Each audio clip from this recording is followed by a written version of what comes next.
जब इंसान के दिमाग पर बुरी इच्छाएं हावी हो जाती हैं, तो वह इंसान से हैवान बन जाता है। लेकिन अगर यही इच्छाएं भूतों पर सवार हो जाएं, तो क्या होगा? हमारी आज की कहानी ऐसे भूतों पर आधारित है जो अपनी इच्छाएं पूरी करने के लिए किसी भी हद तक जा सकते हैं। कहानी एक बड़े से घर से शुरू होती है, जहां एक पार्टी चल रही थी। यह घर एक मशहूर एक्ट्रेस रोज का था, जिसने अपने दोस्तों को पार्टी दी थी। रोज का मैनेजर नॉर्मन सभी मेहमानों का स्वागत करते हुए कहता है, रोज ने यह पार्टी अपनी नई फिल्म की सफलता के लिए रखी है। सब लोग तालियां बजाते हैं। इसी बीच एक लड़का अपने दोस्त से कहता है, ये रोज की आखिरी हिट फिल्म है, क्योंकि अब सभी फिल्मों में साउंड का इस्तेमाल होता है, लेकिन रोज अभी भी साइलेंट फिल्मों में ही काम कर रही है। उसकी आवाज अच्छी नहीं है, इसलिए वह साउंड वाली फिल्मों से दूर रह रही है। तभी नॉर्मन सभी से कहता है, दोस्तों, अब स्वागत करते हैं दुनिया की सबसे खूबसूरत एक्ट्रेस रोज का। रोज सामने आती है और उसका मासूम चेहरा और गले का नेकलेस सभी का ध्यान खींच लेते हैं। रोज साइलेंट फिल्मों की सफल अदाकारा थी और उसे अपने इस काम पर बहुत घमंड था। रोज का घर बहुत बड़ा था और उसके पीछे एक स्विमिंग पूल भी था। रोज के 3 खास दोस्त पूल के पास थे और वह उनसे मिलने गई। उनमें से एक, विल, कहता है, मैं मजे करना चाहता हूँ। रोज उसे इंतजार करने को कहती है और नॉर्मन आकर बताता है कि स्टूडियो वाले रोज से मिलने आए हैं। एरिक, जो रोज का दोस्त था, गुस्से में कहता है, जब रोज हमारे साथ होती है तो वह किसी से नहीं मिल सकती। नॉर्मन डर के मारे वहां से चला जाता है। इसके बाद रोज के तीनों दोस्त पूल के पास बने खुफिया दरवाजे से अंदर चले जाते हैं। दूसरी ओर रोज भी अपने कमरे में जाकर एक बॉक्स से पुरानी चाबी निकालती है और अपने कमरे में बने गुप्त दरवाजे से तहखाने में चली जाती है। ये तहखाना वही जगह थी जहां रोज और उसके दोस्त मस्ती किया करते थे। तहखाने तक पहुंचने के 2 रास्ते थे, एक रोज के कमरे से और दूसरा पूल के पास से। रोज के दोस्त पूल वाले रास्ते से वहां पहुंचे थे। तहखाने में रोज और उसके दोस्त मस्ती करने के लिए लड़कियां भी लाते थे। आज भी उन्होंने 2 लड़कियों का इंतजाम कर रखा था। रोज अपनी सीट पर बैठ गई और उसके दोस्त लड़कियों के साथ मस्ती करने लगे। थोड़ी देर बाद रोज को भी मजे में देखकर अपनी इच्छाओं का जोश चढ़ने लगा। उसे अपनी आंखों के सामने ऐसा खेल देखना बहुत अच्छा लगता था और उसके दोस्त इस बात को जानते थे।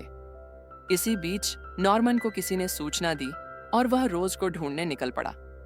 वह रोज के कमरे तक पहुंचा, जहां उसे लड़कियों की आवाजें सुनाई दी। ये आवाजें खुफिया दरवाजे के पीछे से आ रही थीं, तो वह भी तहखाने में चला गया। वहां उसने देखा कि टॉमी, जो रोज का दोस्त था, मस्ती के दौरान एक लड़की को मार चुका था। तभी नॉर्मन वहां पहुंचा और एरिक गुस्से में आकर अपनी गन निकाल लेता है, मगर रोज उसे रोकती है और नॉर्मन से पूछती है, तुम यहाँ क्या कर रहे हो? नॉर्मन बताता है, स्टूडियो वालों ने फैसला किया है कि अब से वो सिर्फ साउंड वाली फिल्में ही बनाएंगे, इसलिए उन्होंने आपको अपनी सभी फिल्मों से निकाल दिया है। यह सुनकर रोज बहुत दुखी हो जाती है और उसके दोस्त उसे संभालने की कोशिश करते हैं। एरिक और उसके दोस्त कई बार कोशिश करते हैं, लेकिन सफल नहीं होते। एक दिन रोज को गुस्सा आता है और वह एरिक की गन उठा लेती है। फिर वह नॉर्मन, टीना और अपने तीनों दोस्तों को मार देती है। जब वह खुद को मारने की कोशिश करती है तो गन में गोलियां खत्म हो जाती हैं। इसके बाद वह एक बड़ा चाकू उठाती है और तहखाने से बाहर चली जाती है। पूल के पास जाकर वह वहां खड़े लोगों से कहती है, मैं नाकामी बर्दाश्त नहीं कर सकती। इतना कहकर वह अपना गला काट लेती है और मर जाती है। कई साल बाद रोज के घर पर 2 रियल एस्टेट एजेंट्स, डेनी और मिक्की, आती हैं।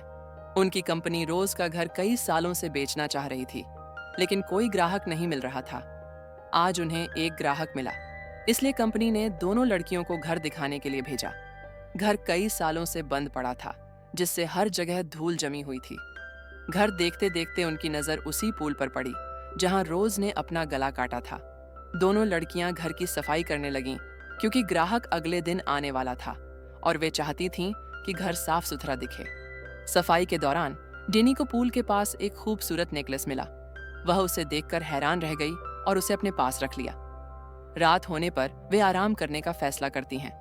डेनी ने मिक्की को नेकलेस दिखाया और मिक्की ने उसे डेनी के गले में पहनाते हुए कहा, ये तुम्हारे गले में बहुत अच्छा लग रहा है। वे दोनों दारू पीने लगीं और बातों में मशगूल हो गईं। काम की थकान के कारण वे हॉल में ही सो गईं। थोड़ी देर बाद डेनी अचानक पानी की आवाज सुनकर जाग गई। वह बाहर जाकर देखती है कि पूल में अपने आप पानी चल रहा है अचानक टॉमी की आत्मा उसके सामने आ जाती है और फिर गायब हो जाती है। डेनी डरकर भागते हुए घर के अंदर आती है, जहां उसे एरिक और विल की आत्माएं भी दिखती हैं। वह भागने लगती है, लेकिन टॉमी उसे पकड़कर एक कुर्सी पर बिठा देता है। तीनों दोस्त उसे तहखाने में चलने के लिए कहते हैं, लेकिन डेनी मना कर देती है। तभी मिक्की आ जाती है और पूछती है कि वह किससे बात कर रही है। मिक्की के आते ही सभी आत्माएं गायब हो जाती हैं। डेनी मिक्की को समझाने की कोशिश करती है कि घर में और लोग भी हैं, लेकिन मिक्की उसकी बातों पर यकीन नहीं करती। मिक्की डर के कारण घर के कमरों की तलाशी लेने लगती है। थोड़ी देर बाद वह एक कमरे में जाकर सो जाती है। अचानक वह आवाज सुनकर जाग जाती है, लेकिन उसे कुछ नहीं दिखता। जैसे ही वह फिर से सोने की कोशिश करती है, उसके सामने विल आ जाता है। वह डर कर कमरे से भागती है और डेनी से मिलती है। दोनों लड़कियां भागने लगती हैं, लेकिन वेल और टॉमी की आत्माएं मिक्की को पकड़ लेती हैं, जबकि डेनी भागकर एक कमरे में छिप जाती है। टॉमी और वेल मिक्की को तहखाने में कैद कर देते हैं। तभी एरिक आगे आकर कहता है, हम भूखी आत्माएं हैं। फिर वे मिक्की पर हमला करते हैं। इसी बीच डेनी तहखाने में पहुंच जाती है और मिक्की की चीखें सुनती है। डेनी तहखाने का हाल देखकर डर जाती है और भागने लगती है, लेकिन टॉमी उसे पकड़ लेता है। टॉमी कहता है कि वह डेनी के साथ अकेले में मजे करना चाहता है। जैसे ही टॉमी डेनी के पास आता है, डेनी उस पर हमला करती है और टॉमी बेहोश हो जाता है। डेनी खुद को और मिक्की को बचाने की कोशिश करती है, लेकिन वेल मिक्की पर हमला कर देता है और वह मर जाती है। अंत में डेनी आत्माओं से कहती है कि घर खरीदने वाला ग्राहक आ रहा है और अगर वह नहीं मिलेगी तो वह पुलिस के पास जाएगा। आत्माएं उसकी बात पर हंसने लगती हैं। तभी रोज की आत्मा भी आ जाती है। दरअसल रोज ही वह ग्राहक थी जो घर खरीदने की इच्छा दिखा रही थी।